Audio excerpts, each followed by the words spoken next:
Season 3 launches tomorrow, so today let's take a look at everything you need to know ahead of the launch, from the times it starts, preload availability, content coming, and what's still on the horizon. As we go along, drop your thoughts below, and if you enjoy the video, you find it at all insightful, do me a favor and drop a like on it. As well, if you're new to the channel, consider subscribing to stay updated with all things Modern Warfare 2, Warzone 2, and of course anything Season 3 related here. We've got a lot up on deck, both with the launch tomorrow and throughout the following weeks to come, but if you'd like to stay on top of all of that, consider subscribing. I'd love to have you in the community. And finally, check out G Fuel using code ESPRESSO for 30% off certain items in the month of March, like the tubs of Starfruit and Hype Sauce, two of my personal favorites, but more on that a little later. For now, let's jump into everything you need to know about Modern Warfare 2 Season 3. Let's start out at the very base. When does Season 3 start? Well, Season 3 kicks off tomorrow, 10 a.m. Pacific time on April 12th.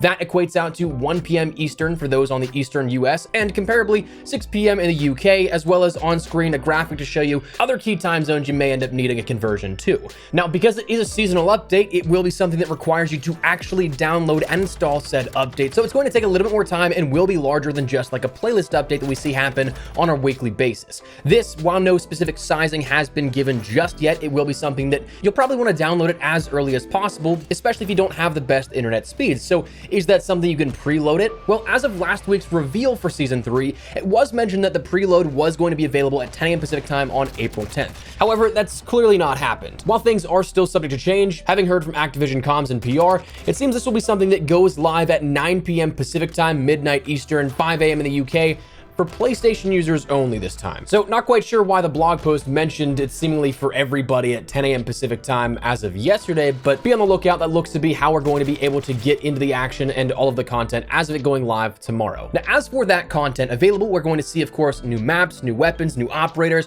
new battle pass items, and all things considering. And of course, to me, the bigger stuff is the more front-facing things, the items that are actually interactable with the player themselves. For me, I think some of the biggest stuff is that of the MP maps. We end up having a handful here, some rehashes, some brand new, but for 6v6 we'll see Paleo's Lighthouse, that being a new map with some elements of Estate mixed in there. Black Gold, a 6v6 NVG only map, which is something that will be taken from the Rohan Oil Point of Interest set at night, so it is something that may seem familiar. Satik Cave Complex, as well as Rohan Oil Fields as two additional battle maps. Those, of course, though we see them in Al Mazrah, that is to be expected. All ground war maps from Modern Warfare 2019 as well as Modern Warfare 2 have been taken from their big map battle royale counterparts, Verdansk, Al Mazrah, so those ones check out. Then we end up seeing Gunfight introduced here as a new game mode coming with Season 3, but while these are smaller maps set in a 2v2 experience, Blackcell is the only one that is technically kind of 100% new. It might be from co-op, I can't remember off the top of my head, but it is something that will also be shared with the new Warzone Gulag, so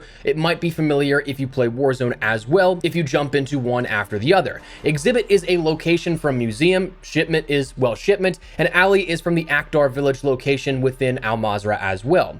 But we have a handful of maps here that kind of bolster this out, so it's definitely nice to see that offering. We will see another one coming in mid-season, that looking to be another completely original map as well. Albaran Hatchery is what that is called. But as for our weapons coming along with the Battle Pass, we'll see the FJX Imperium, that being the reimagination or reintroduction of the Intervention from Modern Warfare 2 in 2009, and then the Cronin Squall as well will be available, that being a new battle rifle. In season, we will see the Tech 9 as well as a secondary unnamed pistol. Tech 9, I guess I should say, is technically not confirmed, but based off the information we got from the blog post detailing said pistol, plus also the silhouette that we see in the roadmap, it's pretty much guaranteed to be the Tech 9. And while not ever mentioned anywhere else, Call of Duty Japan actually kind of leaked the secondary pistol coming at mid-season, as well as the Automatic 50 GS, or a Desert Eagle. Operators in the Battle Pass will end up seeing that be Alejandro as well as Valeria. And for those that end up picking up Blackcell, the new sort of feature for the Battle Pass, the new premium Battle Pass upgrade, you will get an additional operator as well with that, named Adam, but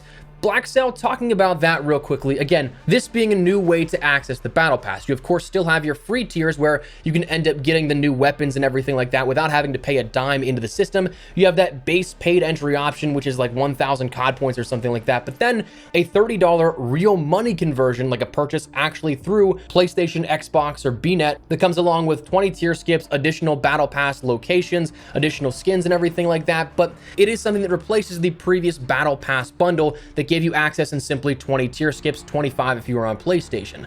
Now, for those that are genuinely interested in grinding out the game and really care about cosmetics, 1-to-1, it's not a bad deal. You do get more than what you would comparably if you were to just say, take that Battle Pass bundle and add like $10 worth of content on top of it.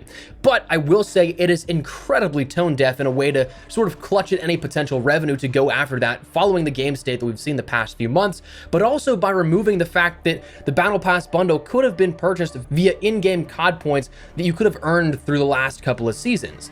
This instead now being something you have to buy with outright cash.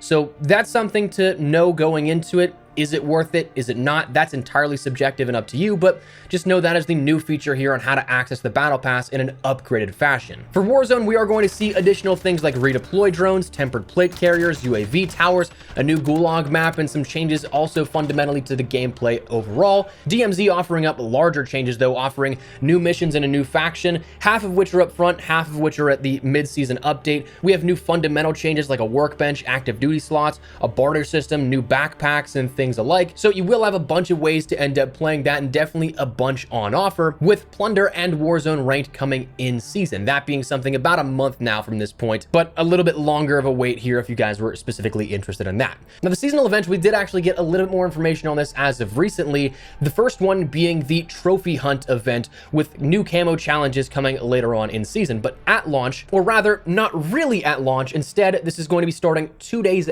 after the launch, starting on the 14th at 10 a.m. Pacific time. But this will be something that the trophy hunt event tasks you with ending up collecting trophies, small coins brandished with a gold scorpion, as they say, dropped by enemy operators in matches. Now, you can obtain them across every single experience within Call of Duty Modern Warfare 2, that being multiplayer, that being Warzone Battle Royale, as well as Plunder and DMZ as time goes on. So that's something that in multiplayer, every unique enemy drops 1 trophy. In non-round based modes, this must be picked up in order to be banked, kind of like a kill confirm tag. But in round based modes, such as search and destroy, all you have to do is eliminate that operator and it grants it to 1 banked trophy. Those totals, of course, coming with you out of game as well. But in Warzone Battle Royale, Resurgence, and then of course Plunder later on down the line, both enemy operators and AI combatants drop trophies. Trophies, though, in those are lost upon death. So you have to win the match or bank them at a buy station, something that incentivizes going to those locations a little bit further.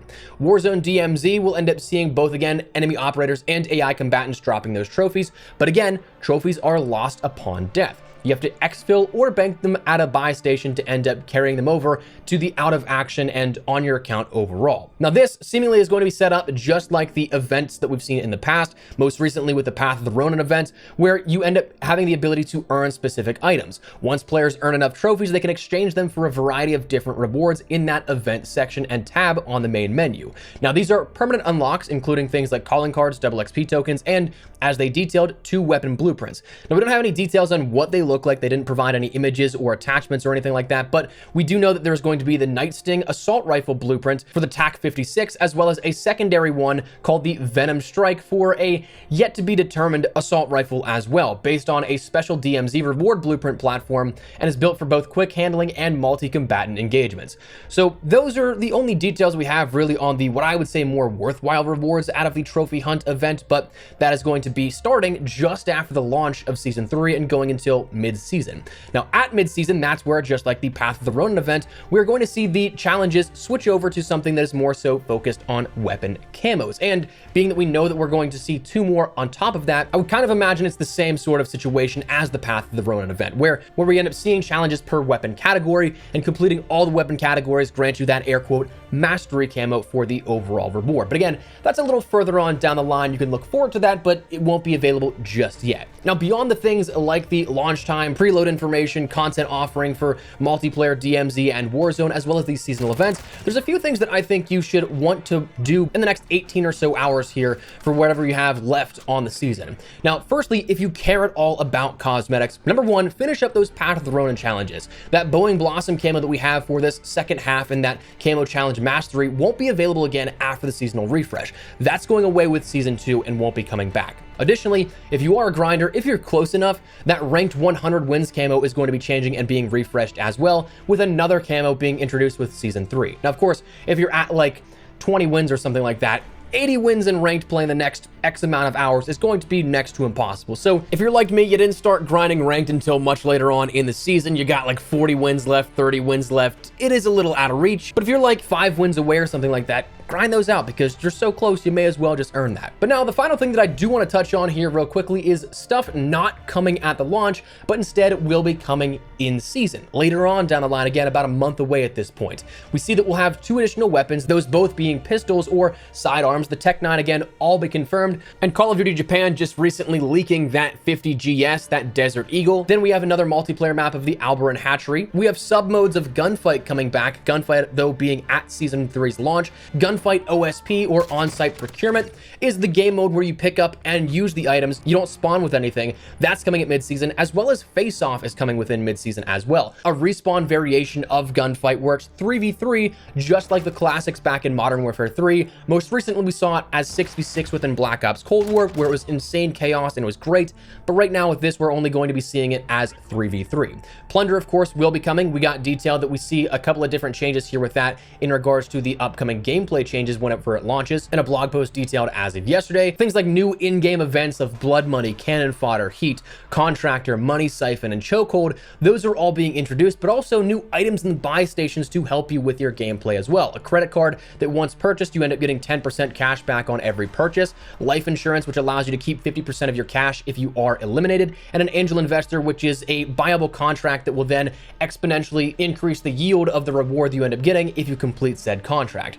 Plus, we're also going to see some interesting rewards for Plunder once that seasonal update comes around for mid-season, so that'll be cool as well. Warzone Ranked is going to be coming at mid-season. That is not going to be coming at launch, so for those that are looking to grind out Warzone and climb those ranks to maybe top 250 in the world, you have the opportunity coming up soon, but not just yet. Now, no details have been shared just yet on what that will actually be, whether that is something that we gain SR based off of solely wins, because it's kind of a you did or you didn't within multiplayer and the ranked play for Modern Warfare 2. But I mean, is there going to be different SR modifiers for wins, top 5, top 10, top 25 finishes?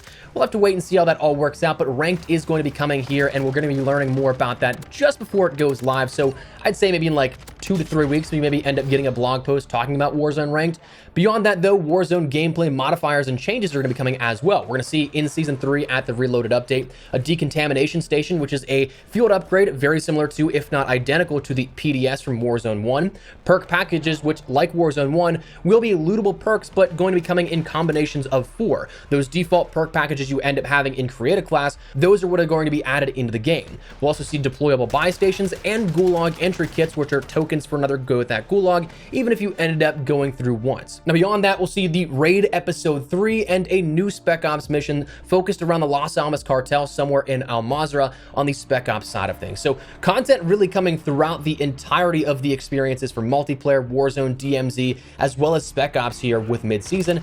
But honestly, Season 3 is shaping up to have a lot on deck for a lot of people, and I'm looking forward to it. But that is everything you need to know here about tomorrow, the day after, the week following, the mid-season update a couple of weeks down the line, and hopefully it gave you some insight here as to what to expect. So that's it. That is what we're going to call it. Before we wrap everything up, though, do me a favor, check out my friends over at G Fuel. Code Espresso gets you 30% off of certain items right now in the month of March. Things like the tubs of Starfruit and Hype Sauce, both great flavors, 2 of my personal favorites. I'd say that beyond that, the Morbius Nectarine flavor is like my top 3 flavors with those. So if you guys want to check those out or anything else, use code Espresso for 30% off those, but 20% off anything on the site at any point. But that said, let me know your thoughts down below. Are you guys looking forward to Season 3 and what will be upcoming here in regards to content and the gameplay changes at hand? Are you guys looking forward to anything else? Whatever the case, drop your thoughts below. But if you enjoyed the video, you found it at all insightful, do me a favor and drop a like on it. And if you're new to the channel, consider subscribing to stay updated with all things Modern Warfare 2, Warzone 2, and anything COD related. But for now, thanks so much for watching. My name is Espresso. I'll see you guys later. Take care